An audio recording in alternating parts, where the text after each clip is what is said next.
Can we welcome to the Potter's House pre-show, Dr. Smith? How you doing today, Queen? I'm doing good. Good morning. Thank you guys so much for having me. Y'all were blessing me. Listen, you was blessing us behind the scenes. Listen, we couldn't even get the cameras and everything working. She was speaking so much life. She's so full of the Spirit of God. She's so full of wisdom. And we're definitely going to be blessed by what she has to say. I'm so excited to dig in this. Man. Absolutely. So one of the things that we are excited about is that we get a chance to serve, in my opinion, the greatest leader that God ever placed on this planet, in Bishop T.D. Jakes. So big shout out to Bishop Jakes, number one. Thank you, Pastor. Thank you, yeah, amazing. Thank you so much, Bishop. And number two, First Lady. We do know that it is IDD awareness. Can you kind of tell us what that means? Go ahead.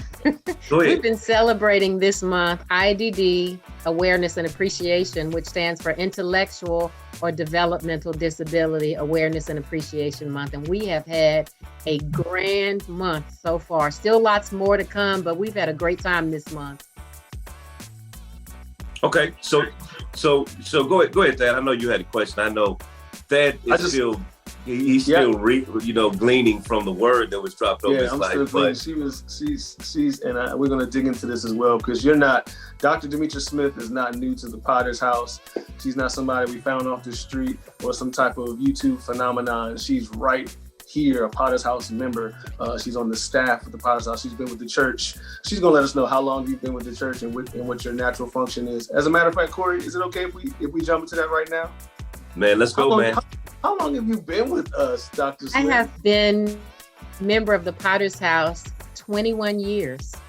Wow. So I feel like I have grown and matured and, experienced all the things that were leading to purpose right here under Bishop Jakes and First Lady Jakes. And so it doesn't feel like 21 years, but it's been 21 committed years. And I'm thankful for that. Now, how did it start? Did you always start off in the position of, where you're at right now? Or did it, throughout the years, did Bishop see something in you? Did somebody say something? Did you have to fill out another form to try and, express the other things that you can do and talk about? Or how did that work out? It's interesting that you asked me, did I start off as kind of where I am? And where I am is really a servant. And so the answer to that is I've always been a servant. I've always had a heart for advocating and serving. And so when I came into this position, I want to say it was by accident, but it really wasn't. It was more fortuitous than anything. I have been a part of a family where I had 4 special needs aunts. And it was just my life growing up serving my aunts, born with cerebral palsy and autism, 3 are blind. And so it's just been my life doing so. And I didn't think it was that big of a deal. It's just who I've been, behaving as, just a servant in my family. And so when this position came available, I just got a promotion at work.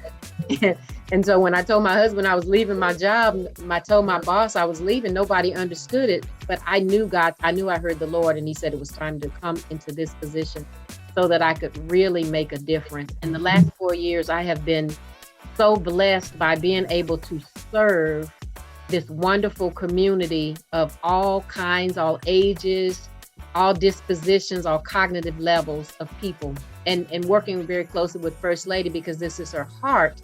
It has been an amazing journey to take her vision and then began to put walls and floors and windows and doors around all of the things that she's been wanting to do in this very, very special community. Dr. Smith, I think that is so beautiful how, like you said before, you were just serving and you were just doing this, that, and the third for your aunts and different family members. It's amazing to me, Corey, how God trains us behind the scenes. We never really see or never really pick up expressly what God is doing for our future. But it's funny how he tests us or cultivates us in our past. He cultivates us in our youth and just does different things. And then when we're ready for it, he reveals the plan that he's already had. He reveals that position that he's already had. He'll connect you with those people that you need to be connected with to do just what you're doing, serving. It's a destiny moment. A destiny moment. You know, it's funny. It's funny. Behind the scenes, we were having a conversation about David, and it makes sense while we were talking about David, because David obviously was assigned some sheep. His brothers called it few sheep, but those few sheep, because he was faithful over those few sheep, God made him a shepherd in the kingdom. What Dr. Smith was basically saying is God allowed her to be born into a family that had, you know, some issues that she would ultimately operate in ministry. And I think that cultivated a different compassion. It cultivated a different understanding. It cultivated a different joy to work in with these particular individuals. I do have a question for you, Dr. Smith. Yes. Since you have been in this position, since you have been using your gift to cultivate these wonderful, special people, my question for you is, what have you learned that we don't know? Can you tell us something that we need to know about people that have IDD? You know, I'm so glad you asked me that, because one of the things I've learned and have been really talking about lately is, and even looking at my journey with my aunts growing up, is that, you know, we've got to move from merely just being an inclusive community to being an engaged community.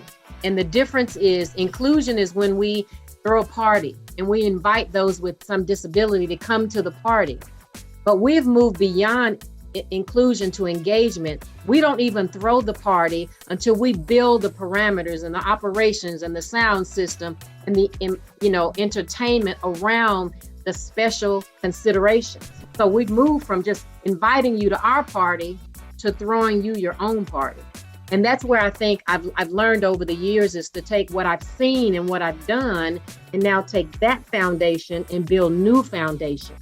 And I was mentioning to First Lady before, we've stopped knocking on doors. We just point at a wall and we cut a hole in the wall, because we're no longer waiting on people to open doors. We are pointing at walls and creating entrances to places that that we weren't even allowed into before. I've learned to stop asking, can we come in, and just go to the door, cut the hole, and say, this is what we need. You seem to have a lot of passion about this particular subject. Can you tell the world, can you tell the congregation, can you tell those watching, why are you so passionate about this particular subject? I'm passionate about this subject because I'm not talking about something that I've read. I'm talking about a community that I am. I was born and diagnosed as mentally retarded. I didn't speak my first word until I was 8 years old, because I was born without my hearing.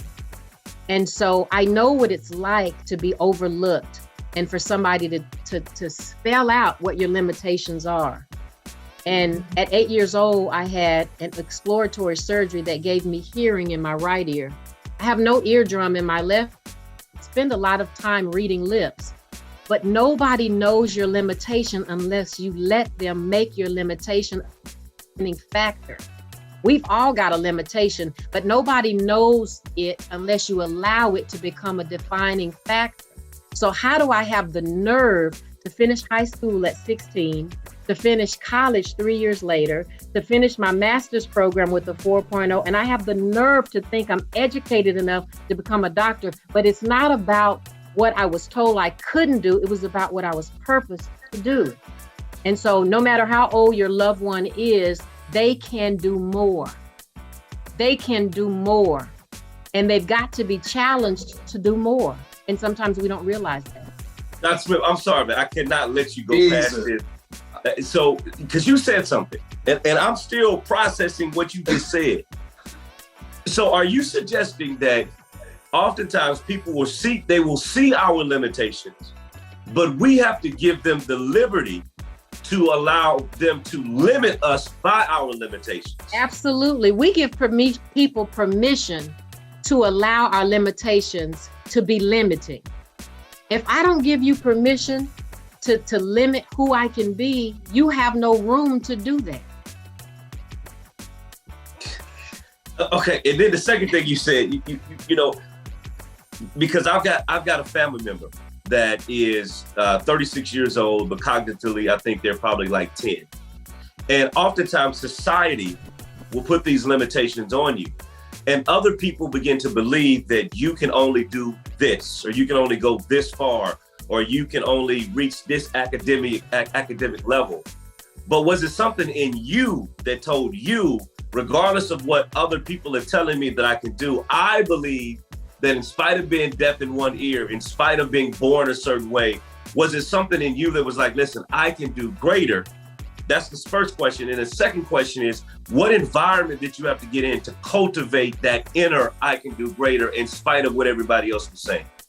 It was my last summer at Camp Seroptimus. I was 7 years old and I was sitting on a bench. And in the cabin I was in, there was someone that was considered mentally retarded, but they had autism.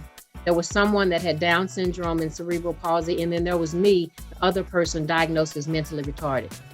I sat on the bench the last day at camp and I said, I'm never coming back here again. I remember my thoughts. I remember how I felt. I was inside a bubble. I had no sound. I had no speech, but I knew that I was supposed to do something different. And of course, you know, we were on the elevator for my annual hearing test. The doctor got on the wrong elevator. A few months later, did this exploratory surgery. I woke up out of, you know, the anesthesia, speaking the Lord's Prayer, had never spoken before. But see, here's the thing. People don't limit themselves because they don't know. Usually it's families that limit the accomplishments of individuals because they think they can only go so far. And sometimes families allow people to get stagnant because it makes the family comfortable. If we keep her here, we keep her this way, we can deal with it. But when you allow a person to grow, just like a moth turning into a butterfly, there's a struggle.